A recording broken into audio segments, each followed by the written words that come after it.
Yeah, good morning, everyone. This is me, your brother, your friend, Human Stephen, on the show. Going to be a very quick one today, and we're going to talk about politics in Nigeria and the event that have been happening around us in the last few days. As you all know, and one person who actually believes in talking about what is happening in our nation, in our state, and I say it the way it ought to be. This morning there was a breaking news. This morning there was a breaking news. The ex-Nigerian soldier was kidnapped. Okay. Breaking news. The ex-Nigerian soldier Tempo Ahunanya narrate his experience at the war front in a battle engaged. No, sorry guys, not that. Not that, not that, not that, not that, not that. I think that's gonna be my part two. Sorry guys. That's gonna be my part two. Not that, not that. Let me get this up. Yeah. Breaking news, Gunmen adopt Air Force two-star General Smith in Lagos. Sahara reporters. Government adopted a two-star general. Listen, Nigeria is becoming Afghanistan. When we hear this news, people says it doesn't matter. After all, during the Golagin time, there was insecurity. It doesn't matter. This and that. Guy, a two-star general was adopted, whether he is retired or a serving general. A two-star general adopted is unbelievable. It is unbelievable, guys. The Nigeria where we find ourselves today is becoming something we cannot even think of.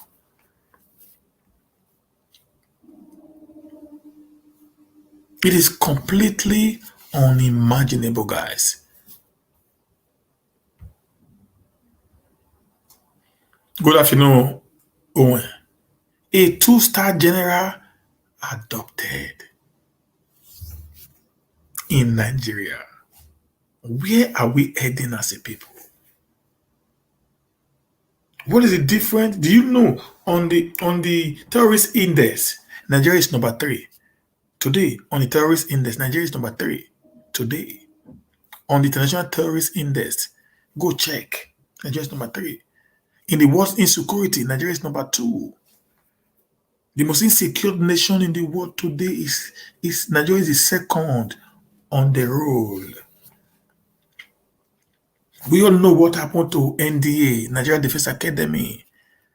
That the so-called bandit went into the academy and picked up, killed, and picked up some army officers. That it took the military to rescue him after about 1 week or so in the captivity of the bandit. And after they rescued him, they stopped fighting against the bandit. And that troubles me, guys.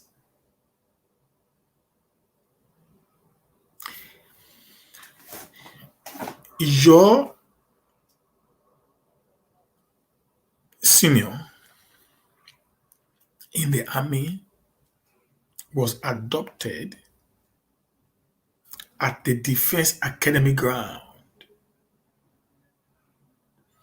You guys only went after the bandit to get the release of this adopted colleague of yours. And after you've gotten the colleague released, you stopped the operation. It means there is something that we are not saying or we are not knowing. I'm going to play a video to you of an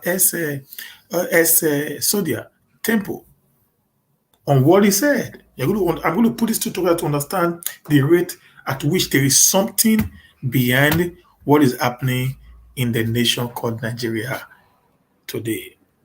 Okay? So let's look at the news from Sharia reporters.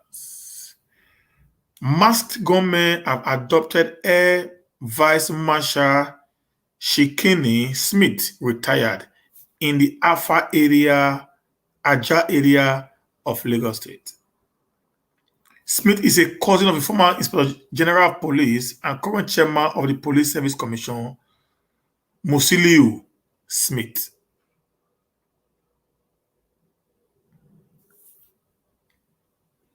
According to the Punch, the retired general, who is currently the chairman of Double Wet Ventures Limited, a dredging and engineering firm, was supervising work on a site in the Aja area of Lagos State on Monday when masked gunmen invaded the place and shot periodically. And we know that every retired military officer or the place always have a police to guide him. Or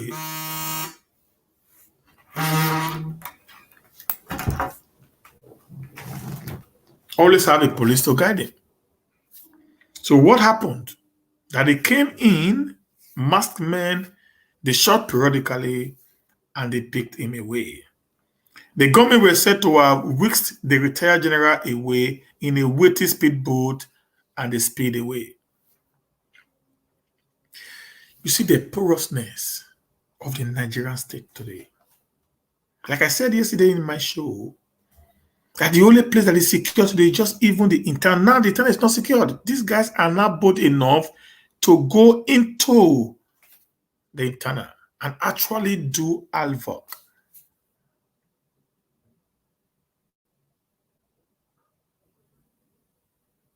Is this not preposterous, guys? Where is Nigeria heading to? So according to an SOS voice note shared by his driver, Corporal Odiji, the retired AVM engaged in the struggle with the government before he was abducted. Odiji stated, "This is an emergency. I am Corporal Odiji attached to Air Vice Marshal Smith. They have adopted him from the site where we were working. Some gunmen who were wearing masks just came and snatched my boss now. They shot everywhere. I was near where I was fixing my boss' vehicle. As I was coming, I saw them living in a boat, but I wasn't armed, so I just ran to the side and saw his glasses and where he struggled with them. Please pass this information. It is an emergency."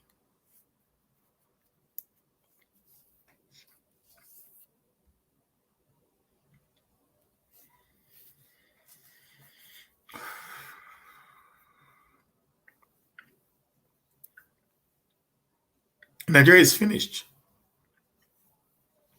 The Nigerian state is finished. People do things today without not even looking back. We just said on Nigeria was right now of what one Jolly Owie is doing in a Ebiri community. Last month, we also heard of one Ohe of Okoromi, Kelvin, what he was doing to the people that was actually developing this community. We also saw of how a slay queen, a TikTok slay queen blogger, was molested,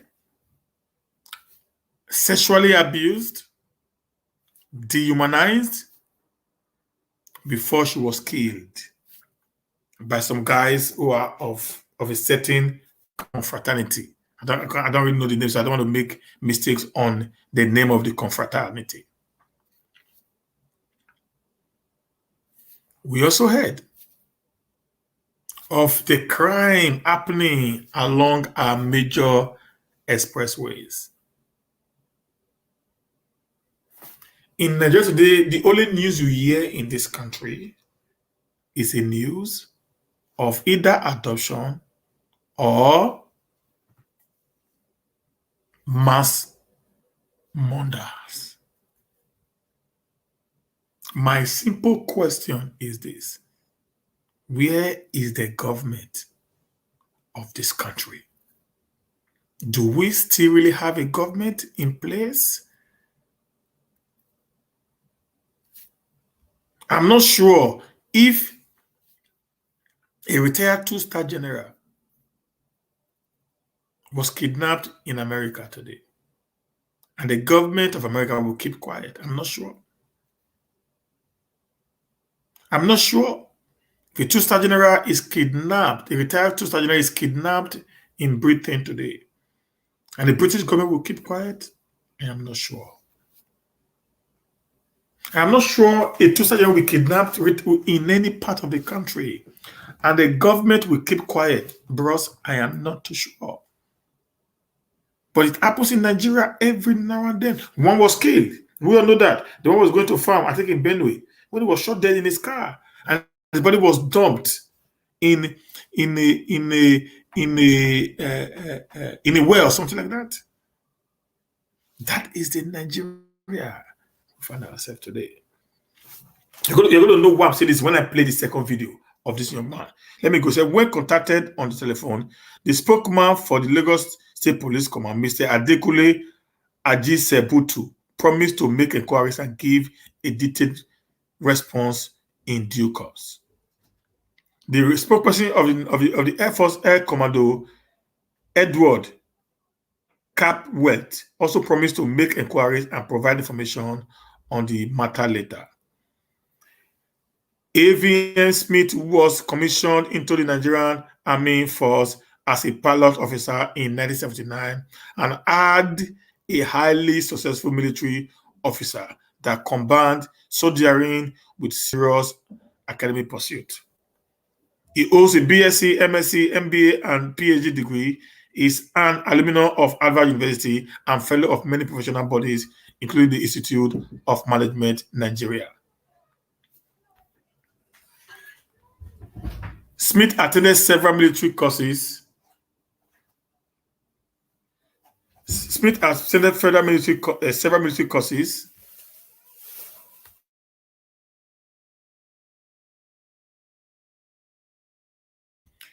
Smith has attended several military courses, both locally and overseas, which include flying and engineering. He was awarded numerous military decorations, such as Distinguished Service Star, Past Star College Dagger, and Fellow of the prestigious National Defense College.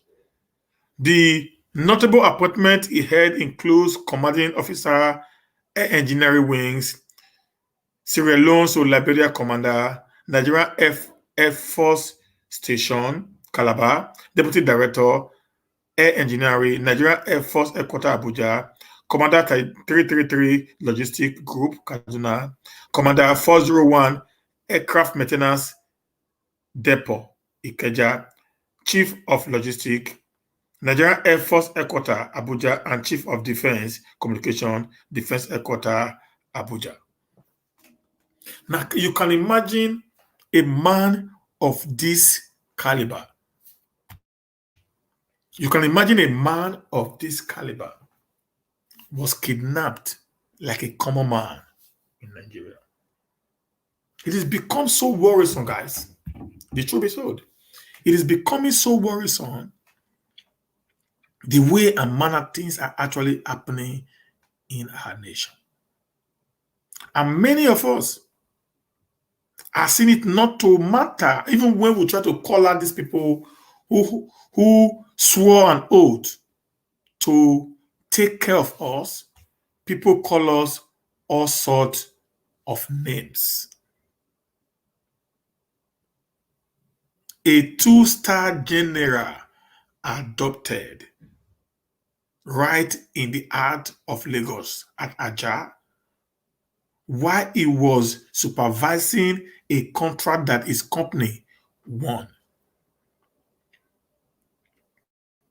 I was surprised to hear that the only orderly that a two-star general had after he had left service is just a policeman, a corporal who is his driver. That's in Nigeria. You find yourself.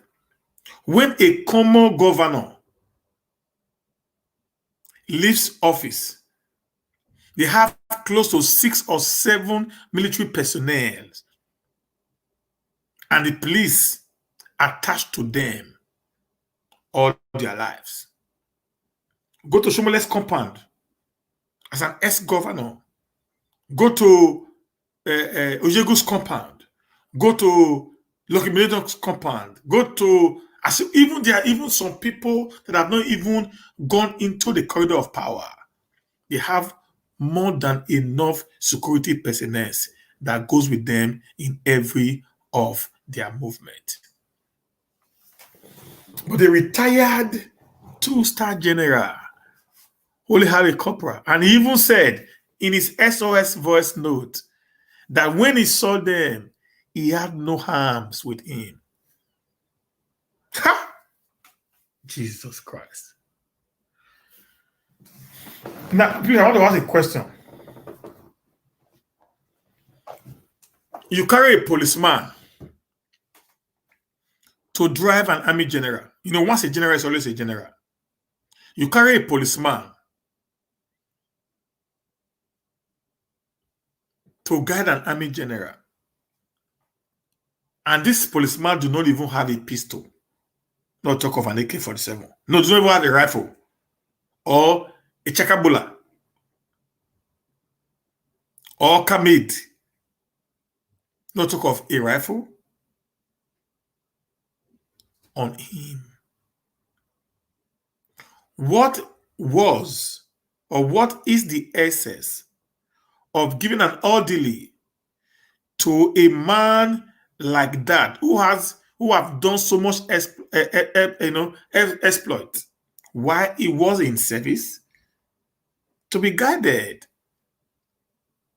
The guy who was guiding is just like a normal, regular civilian.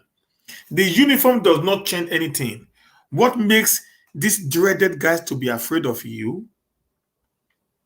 It is the weaponry that you have in your hands, not the uniform that you put on. It's only the bloody civilian like us that is afraid of police or military uniform. These guys, these dreaded guys, do not care about your uniform. You must have a sophisticated weapon to challenge the one they came with. The insecurity in Nigeria today is becoming alarming.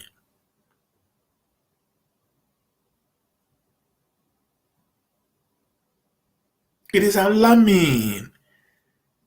Do you know today, Sister Motinia, if they go with other guards, they might not even allow them to carry guns.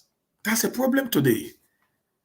Do you know those security where we normally go and take security men? They don't allow them to carry guns. They are not allowed to pick guns. That is in Nigeria we find ourselves. That will tell you there is something that is not working. Guys, let me tell you something. The insecurity in Nigeria today has a coloration.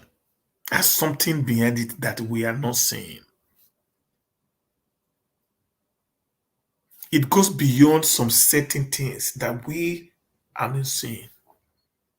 The rate at which these guys operate with so much confidence shows they have people behind them. You heard Femi Adesina, the media spokesperson to the president, when Dubai, the United Arab Emirates, releases some names of some top political figures in Nigeria who are actually the sponsor of the bandits and the Boko Harams. And when this guy appeared on Channel Television and Arise TV, he was asked a question.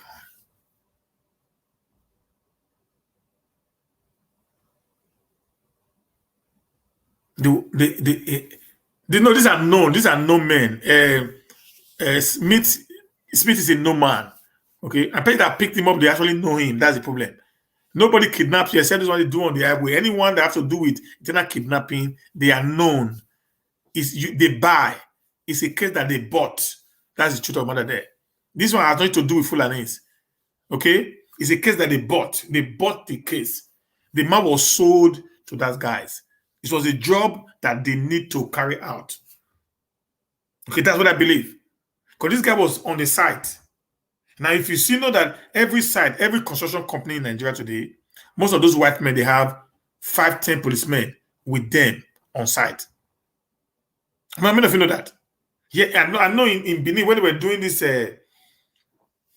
Ebo, when they were doing Ebo Ogumoyi Street Road, the guy that was even doing the thing, it's not Ebo, it's a Lebanon guy. They have policemen, Mopo, with him, with 2 Ilos vans that was going with them. So if you can give 2 Ilos van filled with policemen to an Albino, a Lebanese, a Chinese, why can't you give the same quantity to a retired Air Force guy, a 2-star general, who would have stepped on many toes while he was in the government or while he was in service?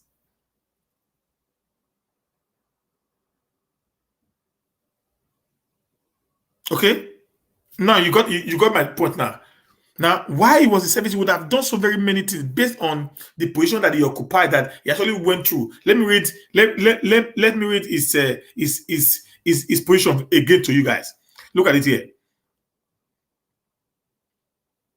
Say Smith holds BSc, MSc, MBA, and PhD degree. Is an alumnus of Harvard University and fellow of many professional bodies, including the Institute of Management Nigeria. Smith attended several military courses, both locally and overseas, which include flying and engineering. He was awarded numerous military decorations, such as Distinguished Service Star, Pass Star College, and Fellow of the prestigious National Defense College. The notable appointment he held includes Commanding Officer, Air Engineering Wings, Sierra Leone and Liberia, Commander, Nigerian Air Force Station, Calabar, Deputy Director, Air Engineering, Nigerian Air Force Headquarters, Abuja, Commander 333 Logistic Group, Kaduna, Commander 401 Aircraft Maintenance Depot, Lagos, Chief of Logistics, Nigerian Air Force Headquarters, Abuja, and Chief of Defense Communication, Defense Headquarters, Abuja. So you see that this man, where this man had actually been, will show that this guy is going to get a lot and a lot of issues, guys. Going to get a lot and a lot of issues while he was in government. And this is sure that some of the things that will happen to him today might be as a result of him having stepped on so very many toes while he was in government. Okay, so that might be the reason why he was kidnapped. And having known that this guy is not just an ordinary guy, is a well-known guy while he was in the corridor of power. That's my take now. How can a military man be kidnapped without no proper intelligence? Where are the intelligence gathering going to? Oh God, this country is becoming a mess. I swear. It's becoming a mess. It's becoming a mess. This is the man that was just kidnapped. This is the man that was just picked up.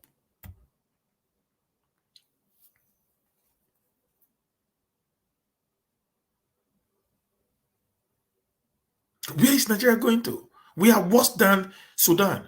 We are worse than Somalia. We are worse than Ethiopia. We are worse than Afghanistan. We are worse than Syria. We are worse than Yemen. We are worse than all the countries in the world where terrorism has taken place. Today, Nigeria is worse than all these countries. We are number 2 in this right now. We are the capital of poverty. The headquarters of poverty is in Nigeria. Now we are not number 2 as far as terrorism is concerned in the world. Nigerian dollar now, Nigerian naira is now worse. It's now worse than the Zimbabwe dollar. Yes, we pray, we hope, Sister Motinya, because many of these people that have been adopted by these people end up being killed. I just told you of one of a retired army officer, also a general, also that was also adopted in Benue State, that they found his dead body inside a well. We pray and hope that this man will come back alive to his family and to tell the story. Because the story we are hearing today, the way the army is being operating, is becoming worrisome to many of us who actually believes in the sanctity of the Nigerian state. It's becoming worrisome. I'm going to play a video. I'm going to play an audio for you guys to listen to one of these policemen or this military ex-soldier called Temple narrating his ordeals. You're going to listen. We're going to talk about it. We're going to analyze this story. You're going to know narrating his ordeals as a military officer. Guys, I want you to listen to this very carefully. Listen to this very carefully. So listen to this very, very carefully, guys. Okay? I'm going to play this one now. I'm going to talk about it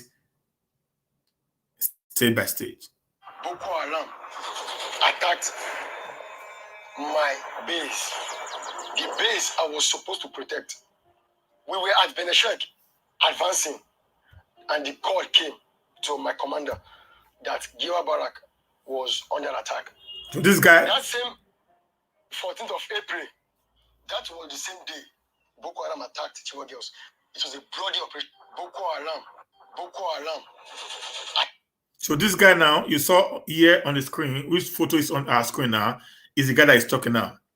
Okay, I want you to listen carefully while we do analysis on each of what he's saying. It's a long time, it's a 12 minutes video. We'll see how we can be able to finish this video and also do the concluding part, guys. I want you to bear with me today. Maybe I'm going to take more than 1 hour of your time to actually talk about some of these things. I will play it 3 or 4 minutes. I will do analysis, then play again and again and again until we're able to finish the entire video. Please try to put your ear down and actually let's listen to what this young ex-military officer is saying. Okay? Attacked my base. The base I was supposed to protect. We were at Beneshek, advancing, and the call came to my commander that Giwa Barak was under attack. That same 14th of April, that was the same day Boko Haram attacked Chiwa girls. It was a bloody operation.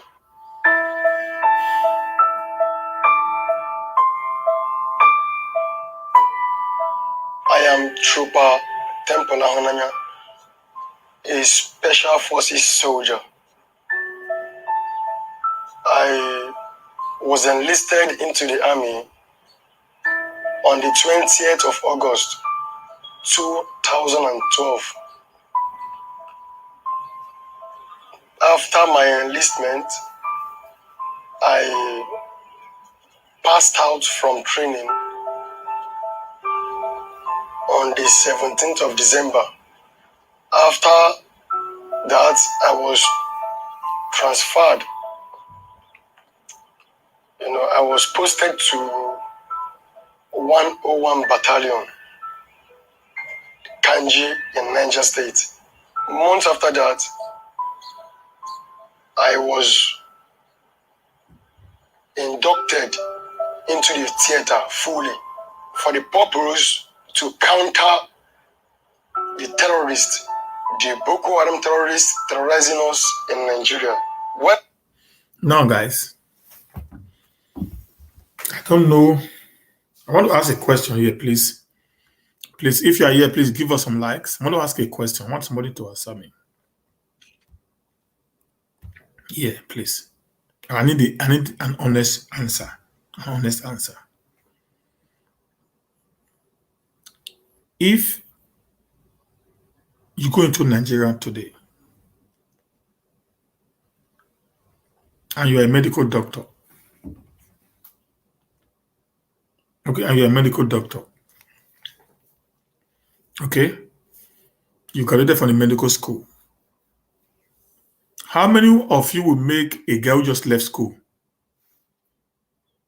today?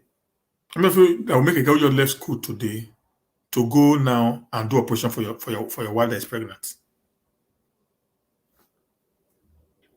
How many of you here that just left school, that you saw a guy that just left school that was employed, maybe to UBTH or to Central Hospital, and you want that guy to not be the one that is going to operate on your wife or your husband? If you are here, said yes, I agree. If not, said I don't agree. So let's hear that before I start. How many of us here we want a doctor that just graduated from university today and was employed into medical service, and when you got there, he was one that was now assigned to now operate on your wife who is pregnant, and they need to do a cesarean. You need to tear her open. How many of we agree to sign the undertaking for that young man who just left school today? Please, I want to get answer. I only get one answer now from the diaspora. How many of us we want that?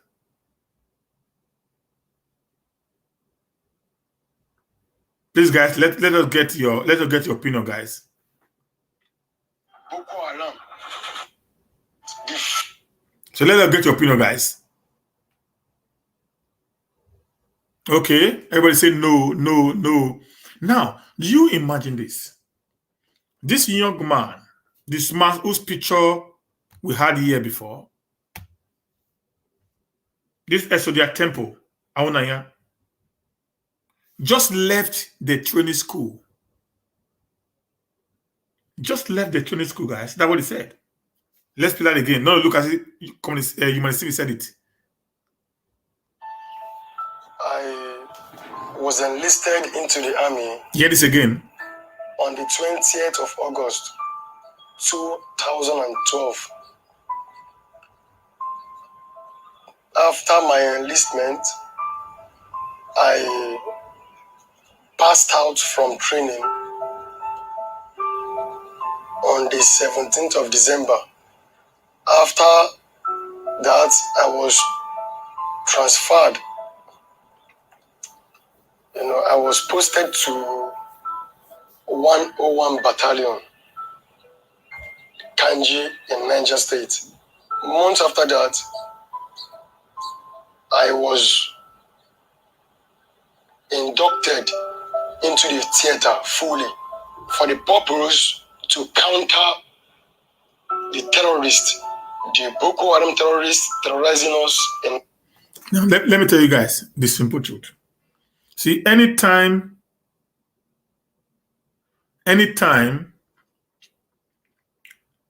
our people from the south is enlisted into the army, the moment they train them for that few months, they want to train them. You know what they do to them? They send them to the theater of war. If you go to Borno State today, 75% of the officers there are Christians. You're going to hear how they don't give them good weapons. This guy is talking. I'm not the one that's going to talk now. Only just talk on his video, you will listen. He just finished for school. Just a few days after they enlisted him into the 13th Battalion, he was now officially indoctrinated into the theater. The what you call the theater of war.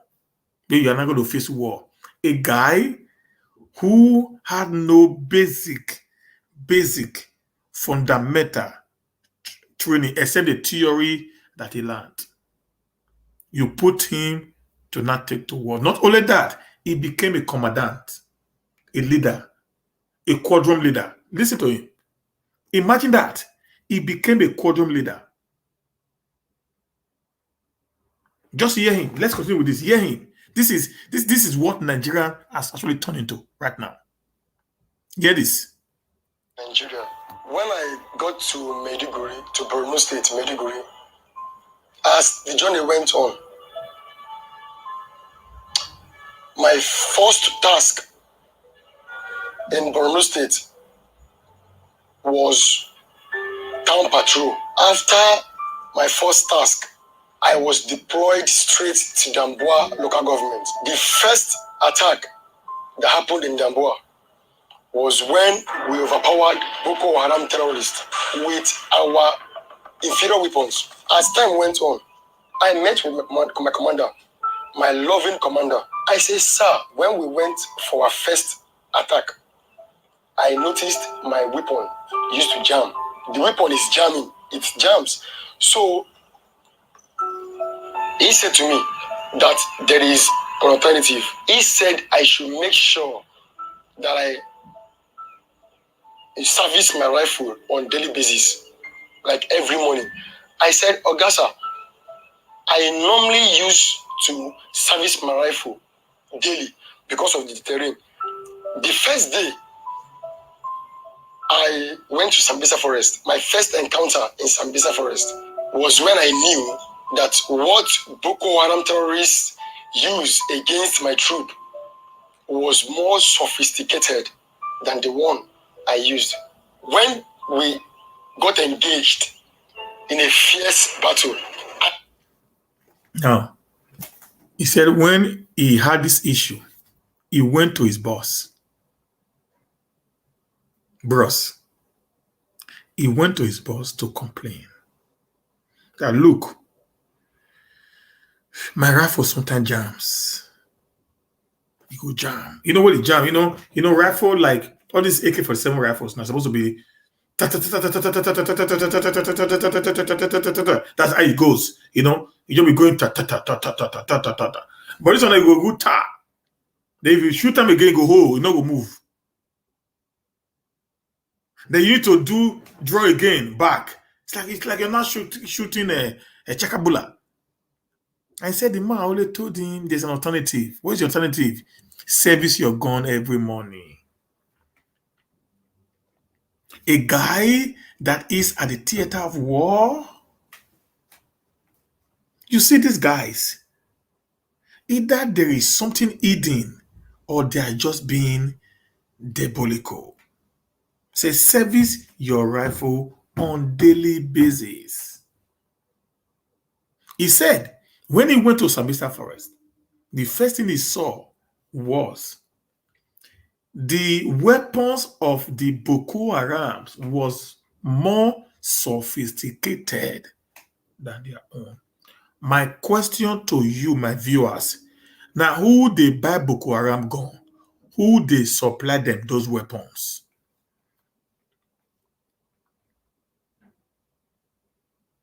And where are all the billions of dollars that our leaders always earmarked for weapons for the Nigerian army?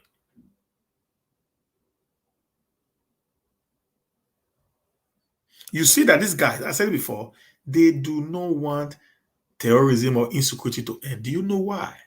Let me tell you guys, it's a secret.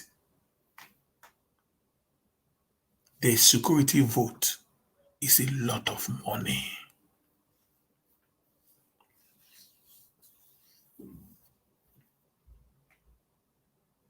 You know, in 1999 to 2007, the security situation of Nigeria was very, very small.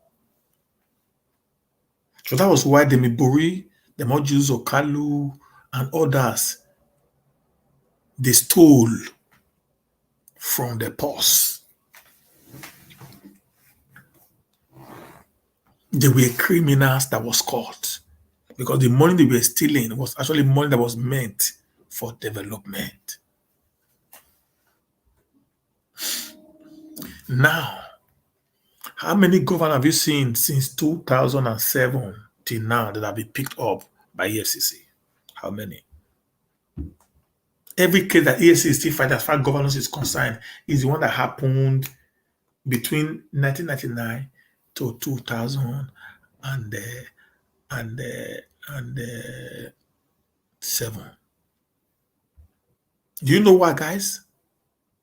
Because the security vote was made to be no governor, no House of Rep or Senate or State House of Assembly has the right to question the governor on how he spent the security votes. And like I heard, security vote is as much as 950 million naira for Edo State, according to Bob Emmanuel Umaru.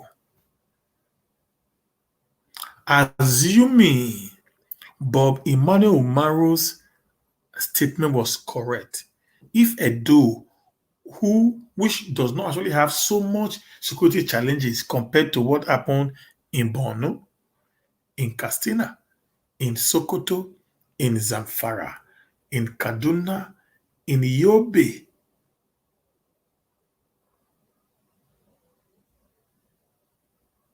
what do you think will be the amount that these governors in the north will be receiving every month as security vote from the federal government?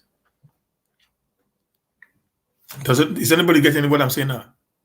How much do you think that these people will be collecting from the federal government?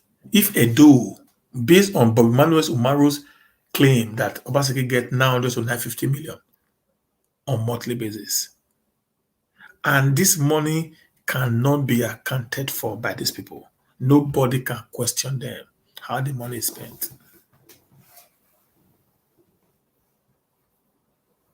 How do you not think that this group of people will allow insecurity to end in Nigeria? Where are they going to get money to steal?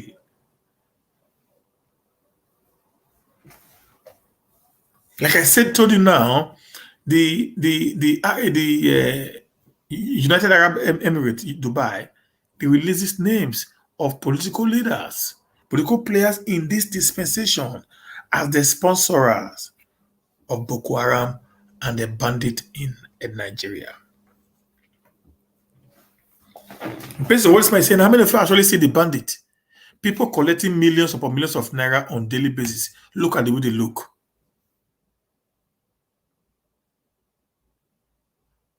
Okay? People collecting millions upon millions of naira from kidnappers, but look at their natural look. Anytime they are picked up, they look so axad. They look so unkept. They look so hungry. Now the question is this: who now collects all the millions of naira that they collect from the kidnappers?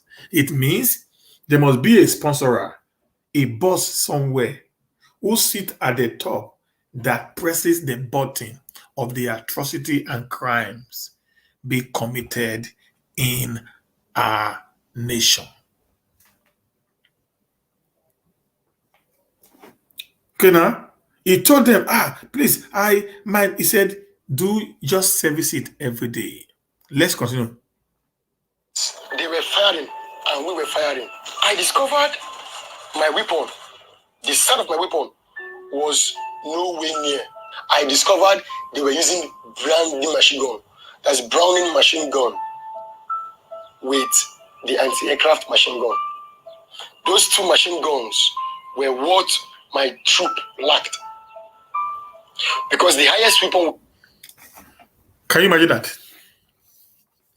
Boko Haram were using brand new machine gun and anti-aircraft. The soldiers don't have it. How can you not end insecurity in Nigeria? No, this is I put my hand for my job. Notice what I mean? I am fed up. When I listened to this man yesterday, I said, what kind of a country are we? Boko Haram is using brand new machine gun, Boko Haram, sponsored by individuals. Then a state, a nation, cannot even buy a machine gun for its soldiers who are every day on the road to defend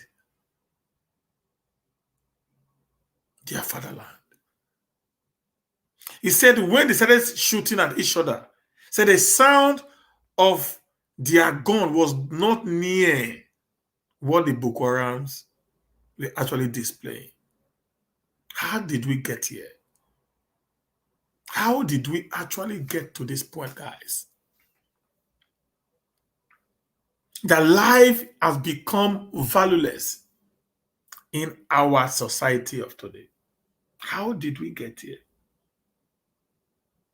You'll be sending troops, human beings, fathers, husbands, wives, sisters, cousins. You'll be sending them to the war front. You will refuse to equip them because of your own personal greed and corruption, knowing the consequences of your action on this people. It is actually a tragedy, Sister Motinya. It is a big, big tragedy. It's a big tragedy. This country is gone until we start speaking up for the truth. Let's continue, guys. The highest machine gun we had was the MPMG machine gun. The Bren machine gun has an effective range of 1,800 meters, while its maximum range is above 7,000 meters. That is the BMG for you. Then the anti-aircraft machine gun has an effective range of 12,000 meters.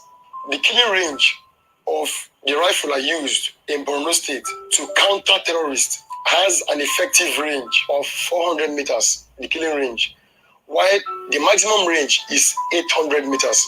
So with my own rifle firing at a killing range of 400 meters and 800 meters maximum range, how am I expect to overcome in the battlefield? My first deployment was Town Patrol. Second deployment was in Damboa. Third deployment was at Bali. All these places are dangerous terrains. Again, I still said to my commander, I still appeal to him. I appeal to him that please, we don't have nurses in the battlefront. We don't have doctors in the battlefront. We don't have first aid kit, the kit in the battlefront. How do we expect to help ourselves? Guys, did you just hear what he said now? Hello? Did you guys just hear what he said? Oh, Jesus Christ.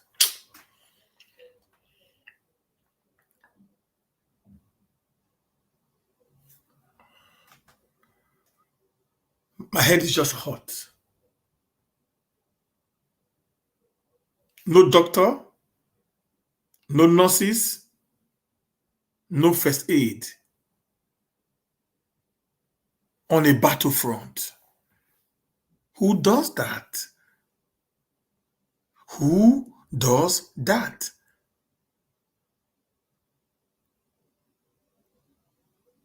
So, if a soldier is peradventure shot, it means most of the people that they said died on the battlefield. Many of them would have died.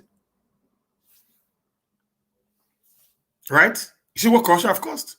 Most of the people who actually died on the battlefield, many of them would have died if there was actually a medical personnel right on the ground to attend to issues like that. In every country, in every war, there are people who are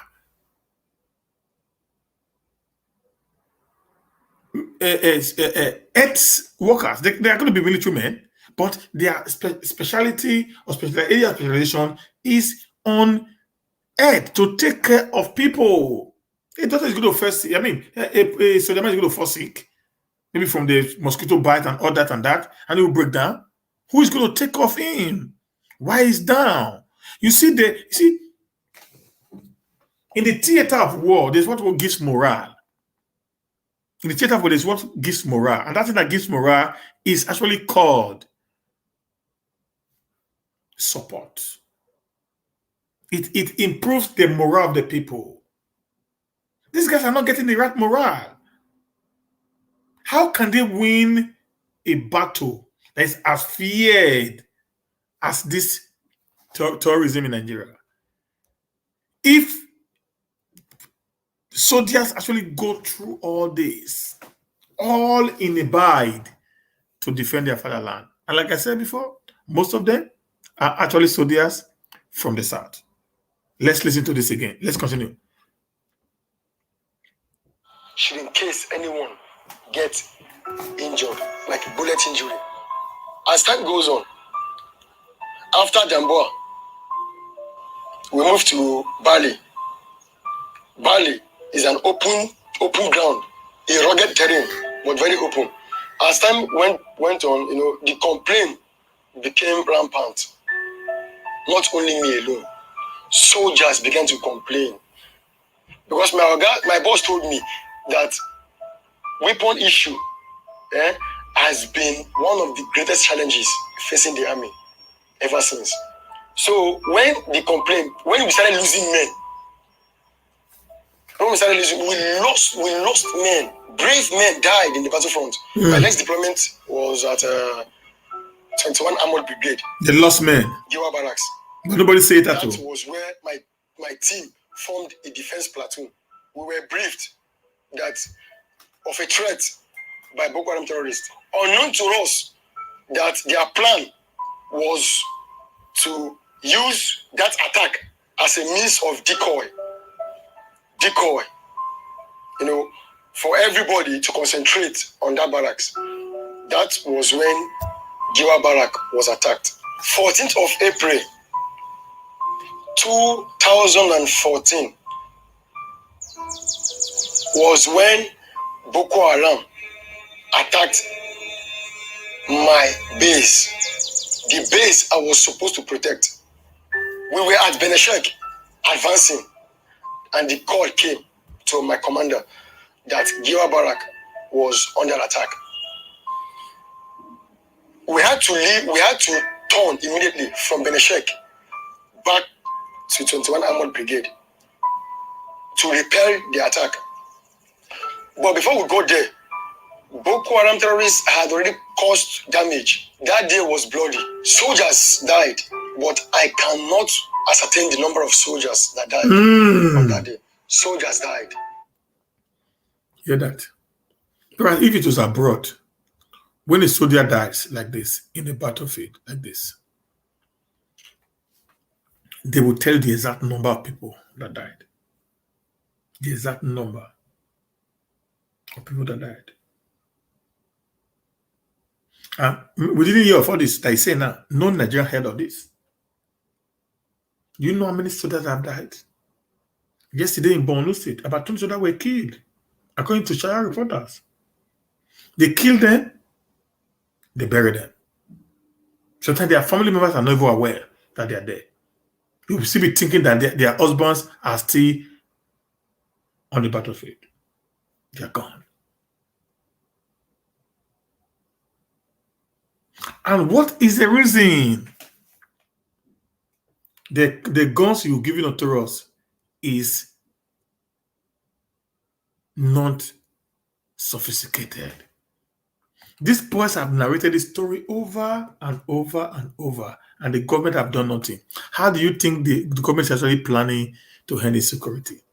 If you do not want to listen, we are brave men, we are ready to fight, but just upgrade our weapons. They are saying, no, we can't do that. That is what we are experiencing right now. It is painful that the Nigerian state has got it to where they are right now, guys.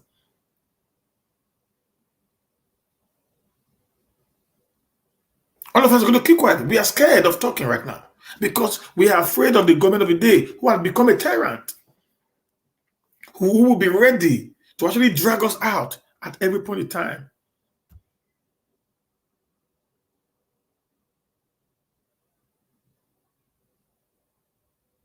Okay, guys? When people begin to talk about the Islamization agenda, the Fulanization agenda, and all that, it makes some of us to start believing based on the narration of this guy. I'm not the one talking, he's just talking. That's why I did talk into it so much so that it don't look as if I'm the one that is not trying to change the word he said. That's why I allow you to listen. I will just put one or two things in, then I allow you to continue. He's the one doing the narration right now, not me.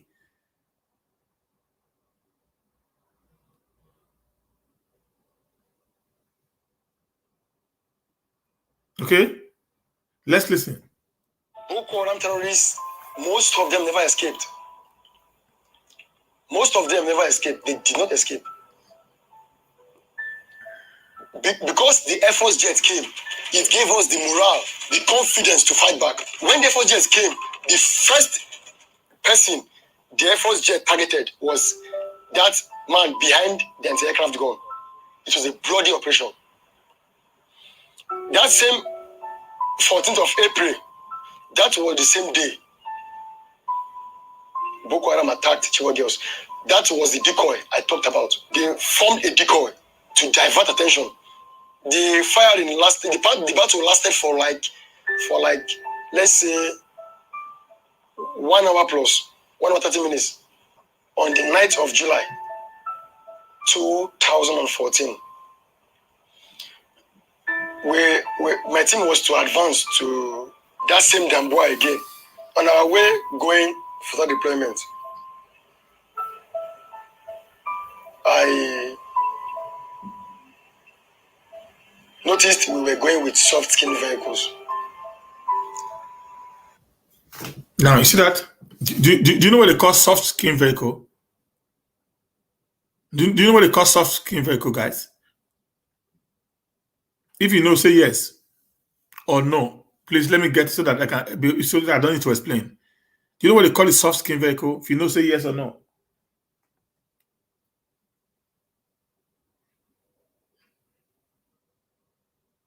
Please, guys. The soft skin vehicle.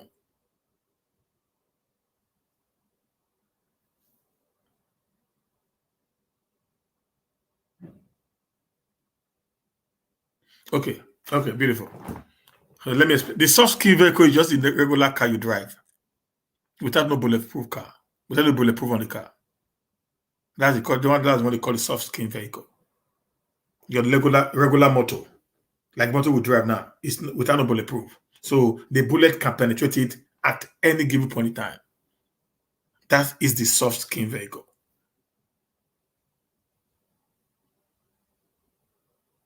That is the vehicle that they were carrying in the middle of a warfare. Who does that? Guys, that will just tell you that these guys already had the plan of eliminating all these boys from the army. That's just the plan.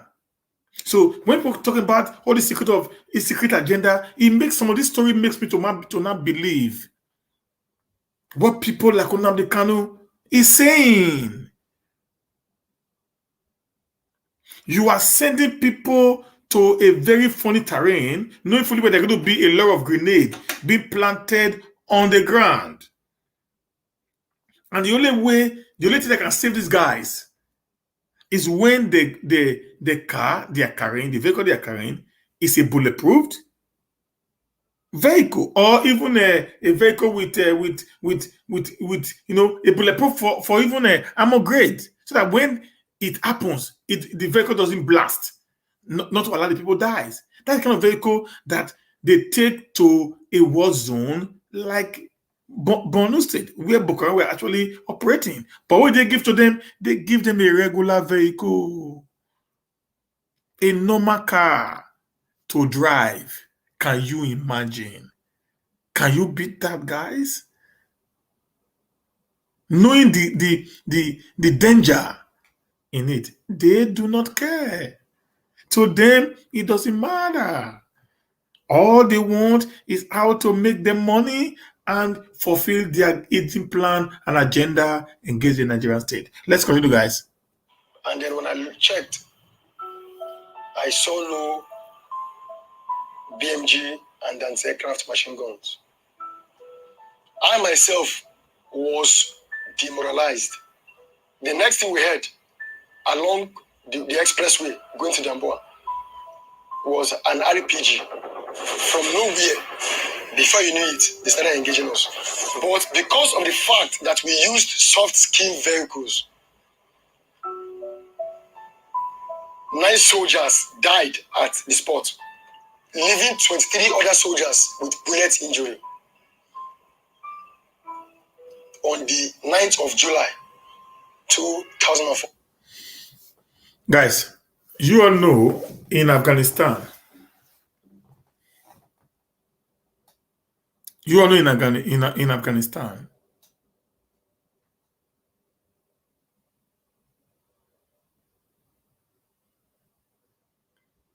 when a suicide bomber came to the airport in Kabul and created havoc where 12 American soldiers died.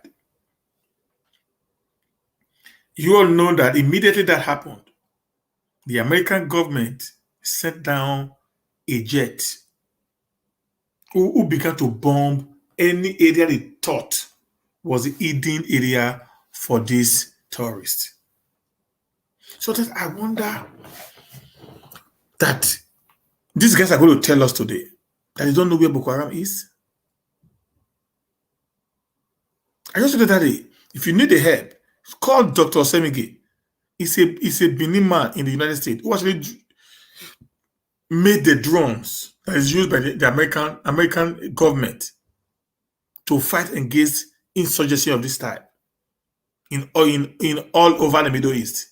It works at night and in every day. It will pitch out every hidden area where these people are staying, and will feature the right target that will be targeted and struck down.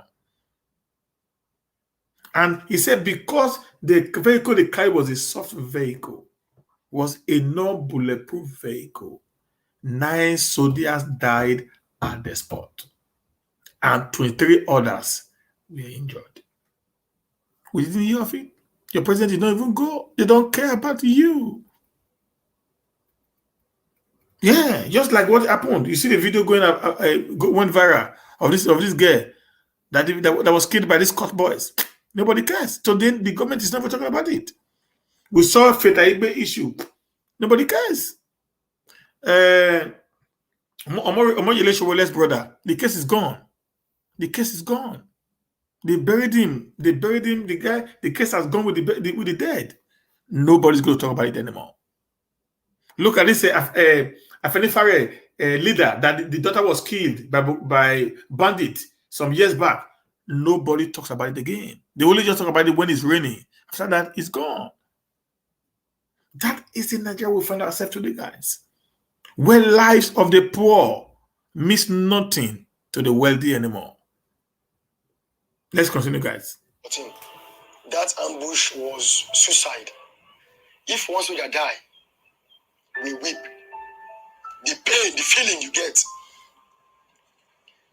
So 9 soldiers at a go, 23 others bullet injury because we used soft skin vehicles.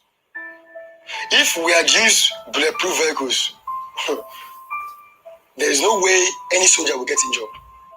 Now, after that 9th of July ambush, that Boko Haram killed 9 soldiers and 23 others injured, was when we appealed to the commander. After that time, we buried our dead.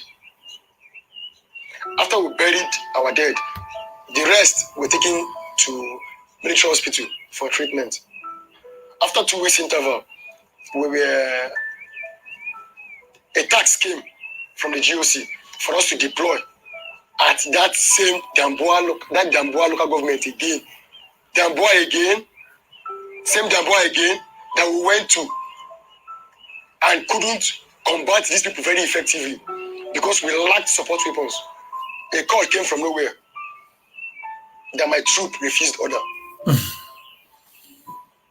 That my troop, that was the information that came, that my troop refused order. My troop did not refuse order. We waited Me, myself, I waited there waiting for the weapon to come so we can advance with. And they brought that old armored personnel carrier, that old state APC. I waited to see if there were other weapons to support, to back up that state APC. No weapon came. No weapon came. So at such, I had to mellow down. They don't use Mozu one. Maybe by Mozu. So that was when Now, I remember that this would be spending billions from Golo. You know, at that time to Buhari's time, they were spending billions of naira and dollars, to fight insurgency. Where were all this money going to? If they do not have basic fighting tools, how can you defeat insurgency? Knowing fully well, I've never seen where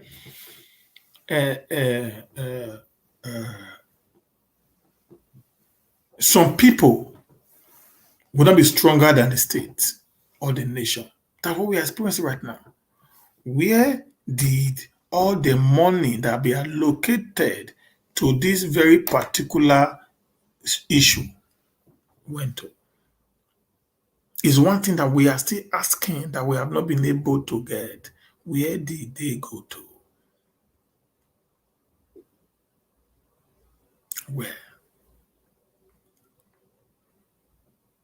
Where did they go to? And this guy, if not God, they were ready to kill him. If not God, they were ready to kill this guy. These guys. Hear this now. Hear this. Hear this. Hear the last part. Hear this. Another came for us, my team, to be arrested. What? Why are we going to be arrested? But the arrest didn't come officially. What came at first was that we want to be briefed, that the GOC wants to brief us. I felt very discouraged after a 1 year heavy gun battle duel against terrorists, defending my country, defending my nation. The next thing that I saw was handcuff. From handcuff, I was taken into custody. And then I asked the military police intelligence why he handcuffed me. He said he was following order to handcuff me. I didn't say anything, but I panicked in the cell. That was how it started to like play. We were locked up in an underground cell. For 1 year, we didn't see the sun. Me, myself, I just used to try to see if I can be peeping outside to see the sky. Because the sky gives courage. The sky gives hope. Now, for 1 year, they didn't see the sun. He said he was just peeping, just to hope and believe that he can be able to actually see the sun. They were arrested, sentenced to death, because they requested for a superior arms and ammunition to fight against a more organized, a terrorist group that has more sophisticated weapons than they do. That was the offense. Himself and his boys and his team. They were arrested. They were actually sentenced to death, if not for the intervention of Amnesty International and other bodies that now made them to be released. They were already court-martialed by these people. The question is this: if this man goes before to the war and maybe caught some Boko Harams and take them to the barracks, and they will be arrested, they will be locked up. This Boko Harams or this band will be treated like princes and princesses while in the cell. They will enjoy all the necessary benefit that needed to be enjoyed. Then after some time, they will call them repented Boko Harams or repented bandits. And they will be allowed to return back into the society and live among the people. Why the soldiers who were demanding for a better weapon to defend their country will be locked up in an underground cell. They'll be treated like animals.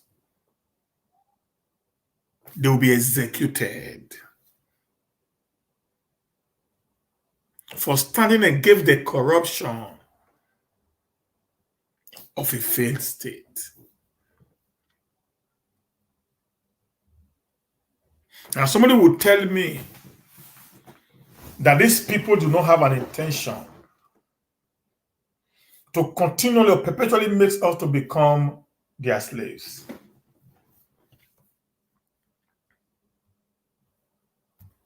Who can be able to tell me that? Based on the narrative of this young man who just escaped the long arm of death,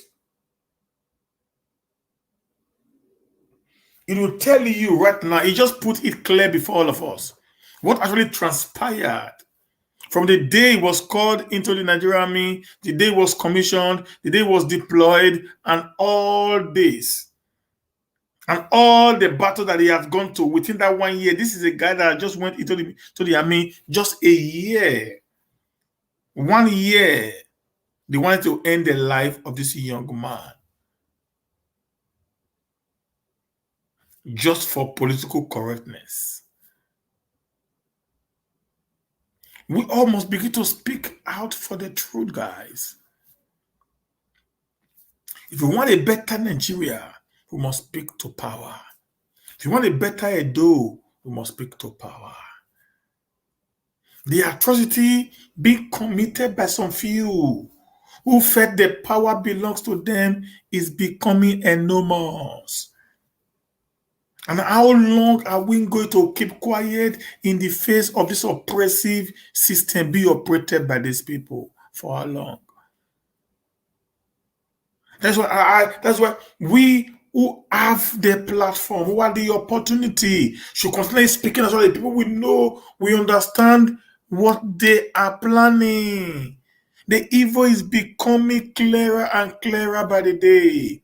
I don't know if it's going to be, Islamization. I don't know if it's going to be Fulanization, but I know there is an agenda somewhere. I can bet you for that. And I know this government is actually carrying out this agenda more than we can ever think or imagine. So rather than we Satanás fighting against ourselves, it is time we cooperate together.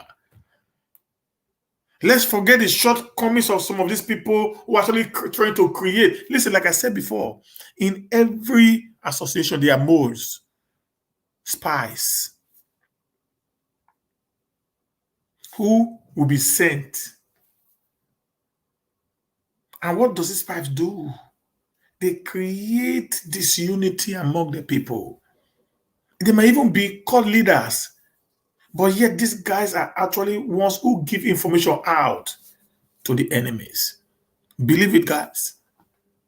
So what we are seeing today in Nigeria is not normal. It has gone beyond normal. It is abnormal. And we all must stand up to say the truth and to defend the integrity of what is left. If you want to divide, like I said before, let us divide in peace, not in pieces. If we want to live together, let us live together in peace, not in disunity. Do not impose or force your own system or what you think on the people. You arrested a man who came to you on several occasions based on these narratives that these weapons aren't okay. Just like you are sending the guy on a suicide mission. You didn't give him any weapon, but you want him to carry out an order that requires him to confront people that have more superior weapons. You just send a mass, okay, go die. That's the truth of the matter there. The other time you saw how some soldiers were killed that was going with the governor of Borno State, Zulu. How they murdered these soldiers. Zulu escaped unharmed. And I asked myself this question: how manage? There are plans, guys. I don't know what the plan is, but there is an agenda. We all must start thinking. Let's defend our integrity. Let's defend our sovereignty. Let's defend, our region, which is the southern region, or the one they call the Southern Protectorate, before the amalgamation. Let's begin to clamor for what will give us self-determination, independent within a federated unit, if even we still remain one nation. Let's call for restructuring. Let's call for referendum. Whatever it is, let's begin to speak out. There is an agenda. A friend of mine told me who's also in the army. So if you go to the army today, there are more Christians in the army. In Borno, they carry the Muslims army to the south to go and start collecting money and be oppressing us. Why those ones are being left in the north to die? This is the truth of the matter. Believe it or not, Mr. Temple has said it all in this video that we just listened to right now. That is the situation we are finding ourselves today. How are we going to come out of it? We must only come out of it by unity. Nothing more, nothing less. No unity, Nigeria is going to be in a state of mess. I fought as if Nigeria is my own father's business. I fought as if the country belongs to me myself.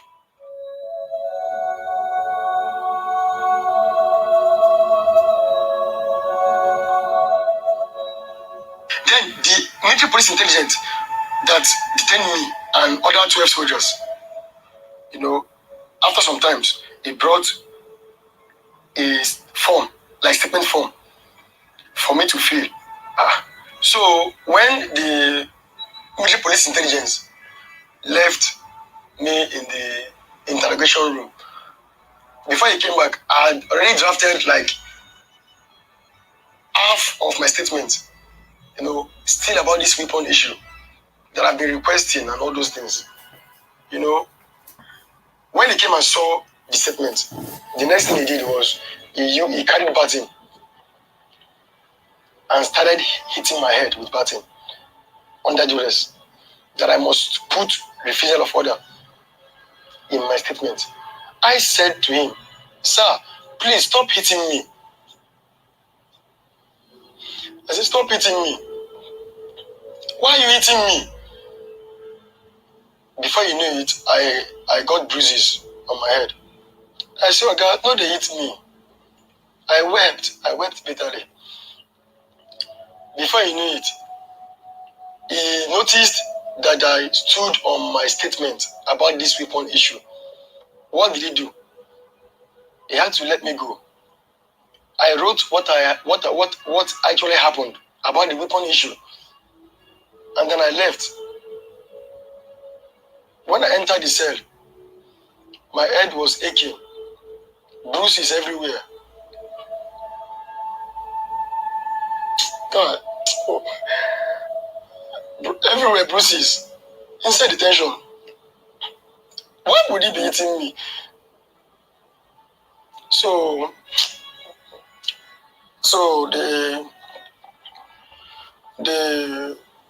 my other colleagues too, the same weapon issue. Everybody weapon. from there was when I was transferred. I was transferred by the order of the Chief of Army Staff. The coas ordered that I should be brought to the army headquarters for him to ask what my problem was. That was how I was conveyed to the Chief of Army Staff office at army headquarters. When I got to the headquarters, but unfortunately, the coas was busy. Then the garrison commander, the general, came outside and said to me that the coas is very, very busy at the moment. I was so sad that I was not privileged to have that one-on-one chat with the coas because he was busy. So after then, I went back to the detention with my other colleagues. From there and then, you know, they served us paper for court martial. And then Now, what is court martial? Court martial is when they call it mutiny in the army, disobeying, you know, order from a superior person. And if you hear based on the story that this guy just narrated here, what I think they wanted to do to them was what I called suicide mission. They wanted to execute these guys. Maybe they have done it like a story. You might not understand what the story was saying now. First and foremost, they sent them to the war front, and when they found that his own rifles can only go 400 meters, maximum 800 meters. Whereas the one the other people were carrying will go a minimum of 1,200 meters. So you can compare that. So these guys can move farther away from you and shoot you, and you get killed. That's what we were saying now.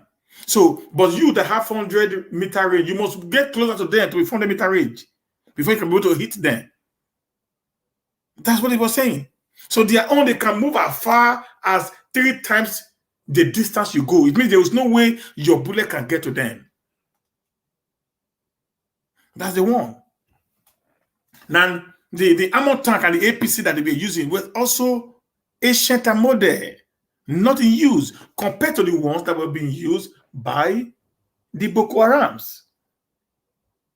He also said that in one of their patrols, they use a soft vehicle, which is called non-bulletproof vehicle, which they were supposed to use a bulletproof vehicle. All the vehicles are supposed to be in the theater of war, or to be a bulletproof vehicles. Now, when he decided to lay up a complaint, they said he disobeyed an order. So it means from the story that this guy have narrated, Temple have narrated, there was already a plan to either eliminate or execute them. That is my findings on these stories, guys. So that was why even when the man who came to interrogate him came, after he had written his narration, they were hitting him with batting to write that he disobeyed an order of the superior, which they know if he had done that, that is a death sentence. He said, I never did. I was only telling them of my weapons. That was bad. So sometimes, you know why I blame the soldiers? Sometimes I don't blame them. But why I blame them is when they live there, they know that we, the masses, we are fighting for them. We are defending them. But sometimes when they send them on some of these very unfortunate, mission, they will go and start acting funny. Sometimes they will, without no mission, they will come and beat us anyhow. But when they have issues, we are the one that carry their issues on our head. You got it now? So let's go on this part 2. If we had a lawyer, that was when San Femi Falana came in and stood for us to defend us at the court martial. So in the court martial, as the court martial unfolded, as it unfolded, they read the first count charge was conspiracy to commit mutiny. That was the refusal of order. and then mutiny. That charge was so heavy. That charge was nowhere near the request for weapons. So after everything, after the whole court and everything, when the judgment was to come, the court president already said he was going to do justice. So we can go back to Maiduguri and continue the fight against terrorism. A call came from nowhere. When the call came from nowhere, the court president picked the call, and then eventually he changed his voice. He changed his mood. What I heard was, yes, sir, yes, sir, yes, sir, yes, sir. Because already he wanted to send us back to Maiduguri to continue fighting. That was how death sentence was pronounced on me and my colleagues. When the judgment was pronounced, on that night,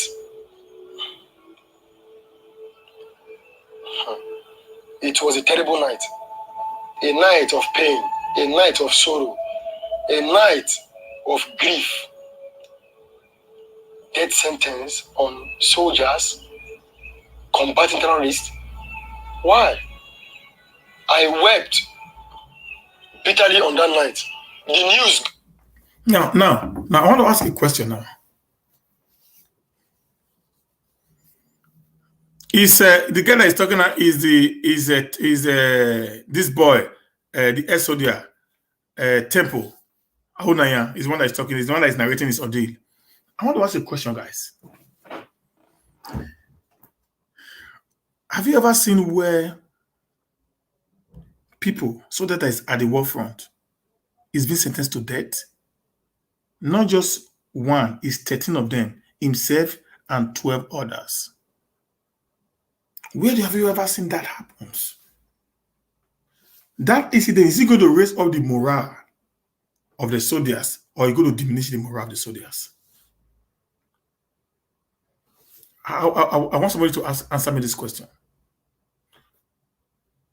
Is it going to increase the morale of the other soldiers at the battlefront, or is it going to diminish their morale? Having fought so tirelessly to defend their fatherland. You said they were having conspiracy and mutiny. That is disobeying superior authority. That's what they call mutiny in the army. So you court-martial them, and the president of the court-martial, having heard the story of this guy, that the actual problem was not wanting to go to the theater of war, but there are reasons. There is no weapon to actually combat these people. If you as a leader could not provide the required weapons for their combatment, you're also as guilty as those people who are refusing to go to the theater of war. For you to have given them an assurance and try to provide the necessary arms and ammunition for them, you wanted to kill them. Then the president said, okay, the way of this, I'm going to send the people back to go and continue with your war in Borno. Then a call came. Don't forget, he said from the beginning, when they were arrested, a call came. Now again that they were about to set them free again, a call came. And the man was saying, yes, sir, yes, sir, yes, sir. And immediately he changed his tone. The language changed from setting you free to return back to your job and fight the battle to a death sentence.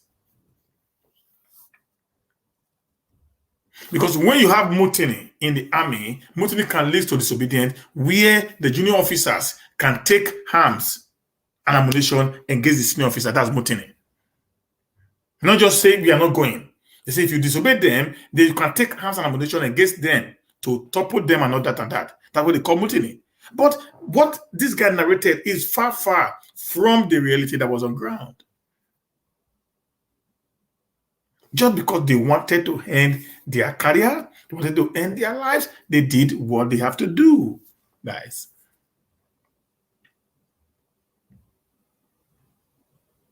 How can you say you want to increase the morale of a people and you are killing some of them? How can their morale be increased in this kind of situation? How? How can somebody here be on the theater of war and hear that the people who were asking for weapons the last time have been killed? How?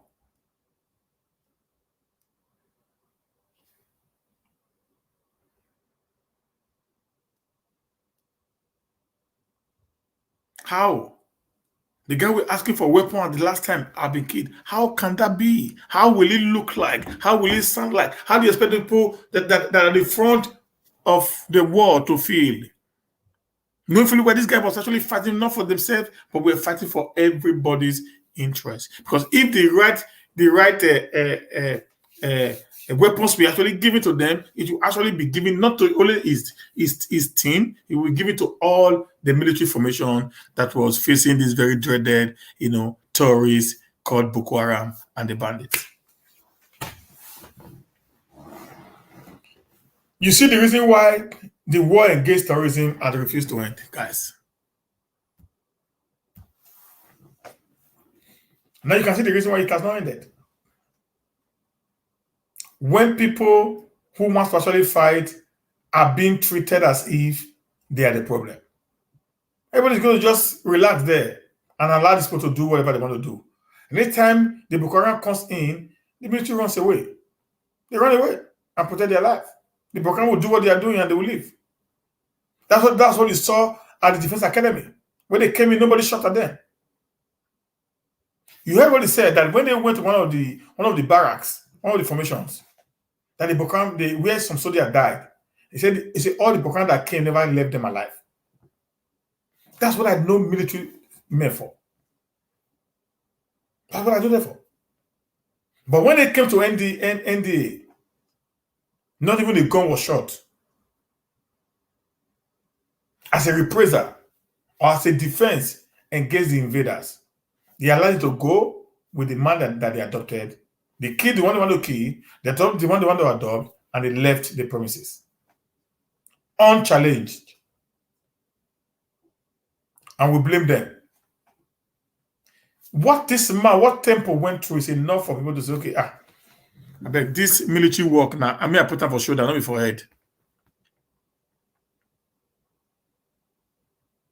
I put them for shoulder before head, so that if it's too heavy, I'll just throw it. That's what is not happening in the military. That's why everybody is fighting to come to SAT and make money. Nobody wants to now display their talent or what they know anymore in Sambisa Forest. If we can't be one, let us divide. It's simple and pure. If Nigeria can't be one, let us divide. Today now, a two-star general retired had been kidnapped. And the military intelligence have not said anything concerning it as to speak. If it was in a developed world, by now this man, the manhunt for this man's safety would have been on. The news, the CNN, and every other news media today would have been carrying the news to make sure that this man is not killed. He fought in different wars. He never died on the battlefield. Now his life is about to be cut short, just like that, without any form of resistance by his colleagues and the people that he has served, he has trained while he was in force. It becomes painful, guys.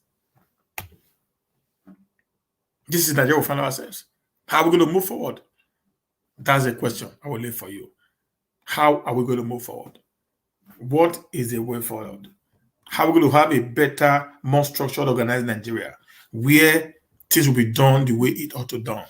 How? These are the questions I'm going to leave for you tonight. I want you to ponder on them as we see again tomorrow for a more robust discussion. Do not forget, tomorrow is going to be question and answer time with Human Saving time, 7 p.m. in the evening. Please, let's come around and do the needful. Thank you, guys, and God bless you. Any question, please just wait here in the next 5 minutes. 5 minutes, I'm done for today. Any question, please? If you have any question, please just kindly drop it there so we can talk about it in 5 minutes. Then, if there's no question, we can call it a day while we prepare for tomorrow. Thank you very much, ma. Okay, you have a question for me tomorrow. Sister Eileen, no while a day. A day, man. Tomorrow's going to be question and answer. So it's going to be question time tomorrow. Prepare your question. Possibly you can send it to me if you want to before the show so that I can be able to deal with your questions. Prepare your question, put it together. Invite people into the tomorrow show. Bring people tomorrow to show. So it's going to be question and answer time with humanity. Economies, farming, agriculture, security, whatever. Edo State government, what is it doing well? What is it not doing well? Come, let's discuss. Okay? Even come with Edo GIS that is not working out. You see your folk people. They are messing up. Come with questions. Let's talk together as a people. You can send it to this number. The number that I put on my wall since. You can send it to this number, Sister Irene. Put it on this number. You can put it on this number. Anyone can put this question on this number. Send it on this number. The mic is already free. The mic is already free. The mic is already free. Sister Vivian, there's no topic. There's no valid topic. It is question and answer time. The topic is everywhere. Any question you want to ask, talk about, please put it up. If you are talking about your road in your area that is not working well, let us know. If you're asking questions about the economy of Edo State, let us know. If you're talking about the government not being able to do put up his cabinet, let us know. If you're talking about maybe you put up your CFO, it has not come outside for the last 1 year, let us know. Anything you feel that is actually bothering you that we need to talk about as a people, bring it up, because it's going to be question and answer time, and all of us will be involved in the discussion also. So you're going to be me alone. I'm going to talk mine. Then people will be allowed to call in and also contribute their own part to the show. That's how it's going to look. Okay, guys. Thank you very much, every one of you. God bless you all. This is me, your brother, your friend, Humanist Steven. I signed out and said, have a good day and bye for now.